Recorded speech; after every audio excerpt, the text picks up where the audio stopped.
So I've just put out a video covering what we know so far about the pogrom that took place in Amsterdam, the home of Anne Frank, where Jews were hunted down, thrown into the river, onto train tracks, beaten, cars ramming into them, stabbed, women and children attacked. It seems some have been kidnapped and taken hostage. It looks like this was not just some spur of the moment, spontaneous attack on Jews. It looks like it was actually premeditated. So watch that video, because that will tell you what we know so far, and it looks like the facts are still emerging. But I want to read to you the words of Mossab Hassan Youssef, the son of a Hamas co-founder and co-leader, who understands what the Palestinian cause is really all about, which is not some legitimate grievance to get statehood. But from its very inception, the Palestinian cause was handed the baton by the Nazis. Quite literally, study the history. Look at the first Palestinian leader, Grand Mufti al-Husseini, where their mission has been to kill the Jews, not to gain statehood. Because if that's what it was about, this would have been sorted 100 years ago. Just about.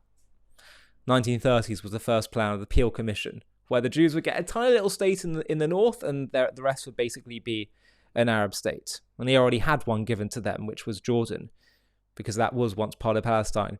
But I want to read to you the words of Mossab Youssef, who's commenting on this pogrom that occurred. He said Dutch authorities need to they basically said they need to deport anyone that participated in the attack. And I know that some have been already not deported, but have been taken into custody.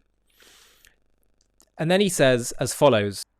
He said, the pro-Palestine fanatics and useful idiots have been determined to globalize the Intifada, spreading the Palestinian victim narrative to justify and validate their violence against the Jewish successful minority, using the Gaza tragedy to recruit weak Westerners who lack the power of discernment to their angry cause, aiming to validate their violence. And that's exactly what the Palestinian cause is all about. They're trying to cloak violence against Jews in, we just want sovereignty and human rights and self-determination, and we're being afflicted. It turns out that everything they lament about how Israel's treating them is self-inflicted. From war to occupation to checkpoints, all of that is self-inflicted because they've chosen violence and hatred. He said, Muslims and Westerners who have been adopting the Palestinian violent indoctrination are a serious enemy operating freely from within, and they must be countered by force if necessary. He said, instead of condemning the unprecedented crime against peaceful farming communities, they've launched a global assault to delegitimize, dehumanize, and demonize the Jewish victims, completing Hamas's barbarism by portraying terrorists and rapists as freedom fighters, spreading false allegations of occupation, apartheid, colonialism, and genocide to turn the West against the Jewish people. And this is the key thing. He said, if Westerners continue to ignore the danger of such false and violent indoctrination, the same Westerners who have been supporting the cause of Palestine will be the first to slaughter on the hands of their Palestinian heroes. Palestinians, the Palestinian cause, has zero legitimacy. Their claim to be the indigenous is the biggest lie in modern history. Palestine is nothing but a device that has been used with one goal in mind, to destroy Israel. They're Arabs. As individuals, everyone has legitimacy. Everyone has, the right to life and pursue their lives as they wish. But it's been clearly demonstrated that they don't have a genuine concern for national self-determination. That's not what it's about. They've shown that they consider themselves part of the Arab world, the Islamic world, who are certainly not indigenous to the land of Israel. But they can live in the land under a Jewish state, because this is the Jewish people's land. But just with one condition: don't try to attack us, don't try to kill us. Don't think that's a big ask. But the problem now is that it seems that much of Israel's problems are making their way, or were already there, but are being exposed in the Western world.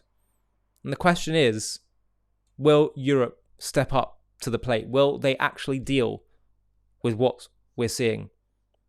I've got a friend of mine who just texted me now, who is currently in Amsterdam. He said there's Palestine flags and stickers everywhere. The question is, what's it going to take for people to wake up, to realize that that flag is not about anything legitimate or moral or virtuous? It represents the biggest lie, the most brilliant PR campaign that has sold a lie to the world that says that that flag represents virtue and not wanting to kill the Jews and anti-Semitism. That's why we have to keep doing what we're doing.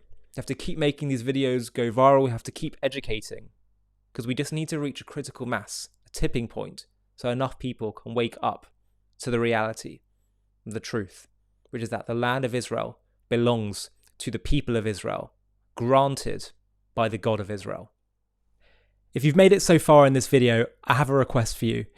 JTV has been having a really big impact in spreading the truth about Israel and creating positive associations with the Jewish people, Judaism, and Israel. We've really grown a lot, particularly in the last year, and we're having a really significant impact, both for Jews and non-Jews. But I really want to take JTV to the next level so we can start to compete with the other big online media beasts that are often peddling anti-Israel content. And the way we're going to do that is to scale even faster. So I'd love to build a team where we have other presenters doing shows like me. Let's start doing documentaries, supplementary content, animated content, etc., etc. And to do that, I'd like to build a bit of a team. So what we're going to do is we're going to do one fundraising day, just one, where we try and build up some funding in order to fund such a team. Now, to do that, it's going to obviously require people to get involved. And I'm wondering if you would consider, if you're watching JTV content and appreciate what we do and want to help partner with us in taking this to the next level and spreading the truth farther and wider than ever before, I wonder if you'd consider partnering with us simply by running a page, a mini page on the fundraiser that we do, where you just reach out to your contacts on that day that we choose to fundraise and see if they'll all chip in. If you'd be up for doing that, of which I would be so grateful, then please click on the Google form link in the video description of this video, where you can simply just put in a few contact details. It'll be a very small commitment, as I say, literally just one day that we'll all agree upon as a collective community. But the impact is going to be so big. There's such strength in numbers. If we all pull together and do this, we can take this to the next level. And as I say, all of us can partner together in bringing and spreading the truth to the whole world. So please do consider clicking on that link, filling in the form, and I'll be in touch very soon to talk about the next steps. Small commitment, but a big impact.